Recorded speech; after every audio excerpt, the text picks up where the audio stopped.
จ้าก็อย่ามาเว้าพะโลเว้าอีหยังอย่าพากันเว้าใหญ่โต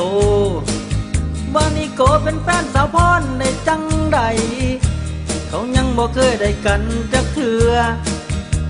นิโกมันตามจีบสาวพรซื่อๆมันบ่เคยสิได้จับมือถือแข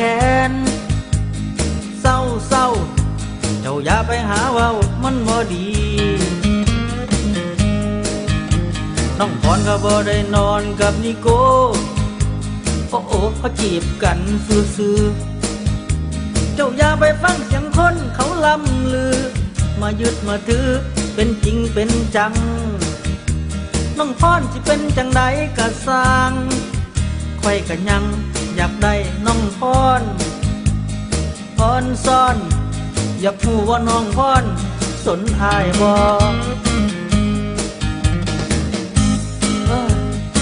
จะมันจุกมันงามจะมันดังเนาะไปเหี่ยวใส่หัวสวนให้ได้เด้อ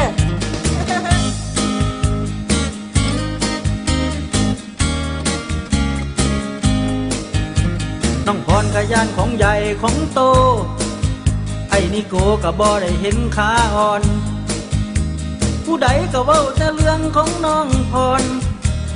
ซ่อนน้องพรจะแม่นดังหลายคันได้น้องพรเป็นเมียก็ดีดอกสิบอกสิเว้าให้หมู่เจ้าฟังให้ฟังเด้อคันน้องพรเผลอก็เสร็จคอย